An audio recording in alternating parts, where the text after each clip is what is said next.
Ladies and gentlemen, let's get ready to rumble! Introducing first, fighting out of the blue corner, wearing pink and yellow and weighing in officially for all those in attendance and the millions watching around the world live on pay-per-view, DAZN.com. Ladies and gentlemen, at 146.6 pounds, his professional record, 16 victories, 13 of those 16 by knockout. Fighting out of Las Vegas, Nevada, USA, he is Rolando Rolly Romero.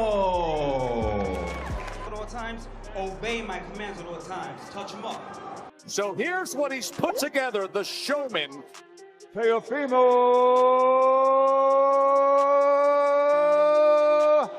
Lopez.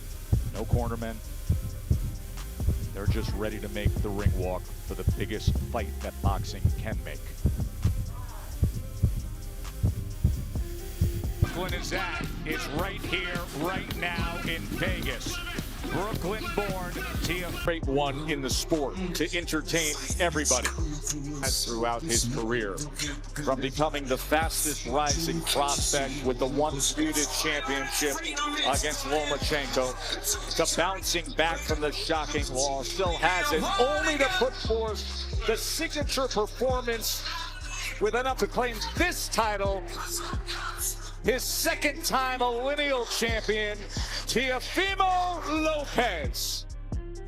He's wearing blue with gold and officially weighed in at 139.6 pounds, consisting of 22 victories, 13 wins by knockout, only one split decision loss, two-division world champion from Brooklyn, New York, the former lightweight world champion, the reigning, defending, Ring Magazine WBO super lightweight champion of the world, the Takeover. 28-year-olds in their prime at Madison Square Garden for the Super. Rolly Romero versus Teofimo Lopez, the fight that could change everything. Rolly Romero and Teofimo Lopez are heading into a fight that has all the ingredients of a boxing war. Two talented fighters, two completely different personalities, and two men who believe they are capable of controlling the next chapter of their careers. On one side, Rolly Romero brings raw power, physical strength, confidence, and a willingness to turn every exchange into a statement. On the other, Teofimo Lopez brings speed, athleticism, explosive combinations, and the experience of fighting at the highest level. When these two finally share the ring, the question will not simply be about who is better. It will be about whose style breaks the other man first. Rolly Romero has built his reputation around one thing above almost everything else: power. When Romero commits to his punches, he can make an opponent feel them immediately. His style is aggressive, physical, and unpredictable. He does not always fight in the cleanest or most technical way, but that unpredictability can become a weapon. Rolly wants his opponent thinking about what could happen next, because one mistake can completely change the fight. And that is exactly why Teofimo Lopez cannot afford to become careless. Teofimo has already experienced what it is like to reach the top, face enormous expectations, and then deal with the pressure that comes after a major setback. His victory over Vasily Lomachenko established him as one of boxing's most dangerous young stars, but his career has also shown how quickly momentum can change. Lopez has had to rebuild, adjust, and prove that he still belongs among the elite. This fight gives him another opportunity to make that statement. The biggest advantage for Lopez could be his speed and movement. Teofimo is at his best when he is able to control distance, make an opponent miss, and then explode with fast combinations. He has the athletic ability to change angles and attack before his opponent has time to react. Against Romero, that could become extremely important, because Rolly wants Teofimo close. Romero does not want to spend the entire fight chasing a moving target. He wants Lopez standing in front of him, exchanging punches, and giving him opportunities to land his biggest shots. If Rolly can cut off the ring and force Teofimo into the kind of exchange exchanges where both fighters are planting their feet, the danger level immediately rises. But Teofimo knows that. He understands that fighting Rolly's fight could be the biggest mistake he makes. Instead, Lopez will likely look for moments where he can use his speed, timing, and accuracy. He does not necessarily need to dominate every second. He needs to make Romero uncomfortable. He needs to make Rolly reach, miss, reset, and think twice before attacking. If Lopez can create that rhythm, the fight could begin to look completely different. For Romero, patience may be just as important as power. That might sound strange considering his reputation, but Rolly cannot afford to spend the entire fight loading up on every punch. If he becomes too aggressive, Lopez has the ability to make him pay. Teofimo can counter quickly, and the more predictable Romero becomes, the easier it will be for Lopez to time him. This is where the mental side of the fight becomes fascinating. Both fighters are confident. Both have personalities that can make headlines. Both believe they can impose themselves on an opponent, and neither man is likely to back down simply because the other fighter is trying to intimidate him. That creates a dangerous combination. If Romero lands something big early, Teofimo will immediately know that the power is real. If Lopez lands a clean counter and starts making Rolly miss, Romero will have to decide whether to continue pressing forward or become more patient. The fighter who handles those moments better could eventually take control. Another major factor is experience. Teofimo has already been through high-pressure championship fights. He has fought elite opposition, dealt with massive expectations, and experienced both the highs and lows of professional boxing. That experience could be extremely valuable if this fight becomes complicated. Romero, meanwhile, has his own experience and has shown that he is willing to take risks. He understands how to create chaos. He knows that a fight does not always have to be technically perfect for him to win it. Sometimes all he needs is one opening, and against Teofimo Lopez, one opening could be enough. That is why defense will be critical. Teofimo cannot simply rely on his athleticism. He has to stay disciplined. His hands need to come back after combinations, his feet need to stay underneath him, and he cannot give Romero unnecessary opportunities. Rolly's power means that even a fight Teofimo appears to be controlling can change in a single second. At the same time, Romero cannot afford to give Lopez free opportunities either. Teofimo is an explosive puncher himself. If Rolly walks forward without respecting Lopez's counters, he could find himself walking directly into combinations. The danger for Romero is that chasing power can sometimes create openings for a faster fighter. So this fight could come down to a simple question: who controls the distance? If Rolly keeps Teofimo close, Romero's physicality and power become major factors. If Teofimo keeps the fight at his preferred range, his speed and movement could frustrate Rolly and force him into mistakes. There is also the question of momentum. A fighter can enter a major fight with all the physical tools in the world, but confidence matters too. Teofimo needs to establish early that he is not intimidated by Romero's power. He needs to make Rolly respect his speed. Romero, on the other hand, needs to make Teofimo understand from the opening round that every exchange comes with consequences. The first few rounds could tell us a lot. If Romero starts aggressively and traps Lopez against the ropes, Teofimo may be forced into defensive survival before he can establish his rhythm. But if Lopez starts landing clean combinations and escaping before Romero can respond, the pressure could shift toward Rolly. And once the fight reaches the middle rounds, conditioning could become another major storyline. A fight fought at a high pace can drain both men. Romero's physical style requires energy, while Lopez's movement and explosive attacks also demand discipline. Whoever manages their energy better could have a major advantage late. That is where championship level